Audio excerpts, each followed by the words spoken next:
ইউএইতে Bangladesh embassy থেকে ডাকাত দলকে বের করতে হবে, ডাকাতদের সিন্ডিকেটদের সেখান থেকে বের করতে হবে। ইউএইতে অ্যামনেস্টি চলতেছে, ক্ষমা চলতেছে, সেখানে পাসপোর্টের রেট আকাশচম্বী। যেখানে প্রথম থেকে পাসপোর্ট বানাইতো মানুষ 205 টাকা দিয়ে, রেগুলার যে পাসপোর্টটা সেটা নিচ্ছে 510 টাকা। আর যেটা ইমার্জেন্সি 1 সপ্তাহের ভিতরে আসবে বা 10-15 দিনের মধ্যে আসবে, এটা নিচ্ছে 710 টাকা। যেটার আগের রেট ছিল 480 টাকা থেকে 450 টাকা, এরকম একটা রেট নিত। কিন্তু এখন তারা গলা কাটতেছে প্রবাসীদের, যে প্রবাসীদের রক্ত মাংস ফানি করার টাকা দিয়ে তারা চলতেছে, সেই প্রবাসীদের কাছ থেকে তারা জুলুম করে এখন টাকা নিচ্ছে। এটা কি ধরনের ডাকাতি, এটা কি ধরনের অন্যায় প্রবাসীদের সাথে আমি বুঝতে পারতেছি না। আপনারা শেয়ার করবেন যাতে তাদের কান পর্যন্ত পৌঁছায়। আরো গুরুত্বপূর্ণ কথা আছে পরবর্তীতে। আমাদের এখানে প্রতিদিন 4-5 জন এমনি ফাস্টফুডের কাস্টমার থাকে। এই কাস্টমারগুলো ওইখানে মনে করেন অনেকেই টাকা নিয়ে এত টাকা নিয়ে যায় না, আগের মতো টাকা নিয়ে গিয়ে অনেকেই ফিরে আসতেছে সেখান থেকে। মানে হঠাৎ তারা এখন ফাস্টফুডের রেট কমাই দেওয়ার কথা, যেখানে ফাস্টফুড তাড়াতাড়ি করবে, সহজে করে ফেলতে পারবে, এখন ক্ষমা চলতেছে, এখন যাতে ভিসা লাগাই ফেলতে পারে, এই কারণে কমাই দেওয়ার কথা ছিল। সেখানে তারা ফাস্টফুডের দ্বিগুণের থেকেও বেশি করছে ফাস্টফুডের রেটটা। এই টাকাটা কোথায় যাচ্ছে, কিভাবে যাচ্ছে, এই টাকাটা কে নিচ্ছে, এটা আমাদেরকে হিসাব দিতে হবে।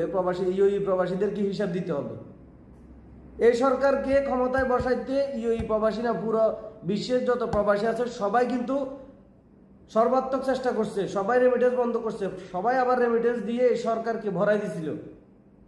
আমরা অনুরোধ করব ডক্টর সরকারের কাছে যাতে এদের বিরুদ্ধে ব্যবস্থা নেওয়া হয়। আমরা প্রবাসীরা আর কোনো হয়রানির শিকার হই বা হয়রানির শিকার হতে চাই না। যত দ্রুত সম্ভব এদের বিরুদ্ধে ব্যবস্থা নেন। এখনো মাত্র অ্যামনেস্টি শুরু হয়েছে, এখন অনেক মানুষ তাদের ডাকাতির কারণে ফাস্টফুড বানাইতে পারতেছে না। যে ফাস্টফুড 205 টাকা সেটা 510 টাকা কিভাবে হয়, এটার জবাব দিতে হবে আমাদেরকে। যে ফাস্টফুড আগে ছিল 480 টাকা সেটা 710 টাকা কিভাবে হয়, এটার জবাব দিতে হবে আমাদেরকে। আমরা এটা মানব না। এটা কি ধরনের জুলুম, এটা কি ধরনের ডাকাতি? এই টাকা কি আসলে গভর্নমেন্ট পাচ্ছে, আমাদের সরকার পাচ্ছে, বাংলাদেশ সরকার পাচ্ছে, নাকি এখানে বসে থাকা দালালরা ডাকাতরা এখানে খাচ্ছে? এই কথার জবাব আমাদেরকে দিতে হবে। আপনারা পারলে ভিডিওটি শেয়ার করে দিবেন। যত বেশি শেয়ার করবেন তত আগে তাদের কাছে পৌঁছাবে, তত আগে তাদের চোখ কান খোলা হবে। তো আমরা এদের বিরুদ্ধে ব্যবস্থা চাই, যত দ্রুত সম্ভব এদের বিরুদ্ধে ব্যবস্থা নিয়ে এদেরকে বাংলাদেশ নিয়ে গিয়ে তারপর সাইজ করুন। এরা এখানে প্রবাসীদেরকে প্রতিনিয়ত হয়রানি করতেছে এম্বাসি থেকে। এম্বাসিতে তো এত কষ্ট করে লাইন ধরে সবকিছু করে অনেকেই ফিরে আসতে হচ্ছে সেখান থেকে। এটা কি ধরনের কথা?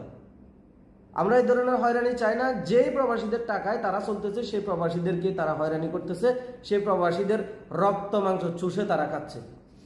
কথা বেশি বলার দরকার নাই, কথা বেশি বলতে পারবো না। যারা বুঝার তারা অল্প কথাই বুঝবে। সো আমাদের দাবি হচ্ছে যে এইসব ডাকাতদেরকে বাংলাদেশ এম্বাসি থেকে, দুবাই, আবুধাবি, যেখানেই এম্বাসি আছে সব এম্বাসি থেকে এইসব ডাকাতদেরকে বের করতে হবে। এই ডাকাতদেরকে বের করে সৎ এবং যোগ্য মানুষ সেখানে স্থাপন করতে হবে। আমরা আগের ডাকাতদেরকে এখানে আর চাই না। প্রবাসে বলেন আর দেশে বলেন, কোনো জায়গায় ডাকাতদের, এই ঘুষখোর, সুদখোর, এই জুলুমবাজদেরকে আমরা কোনো জায়গায় চাই না। ব্যাস এতটুকু কথা। ধন্যবাদ সবাইকে। পারলে একটু শেয়ার করে দিন।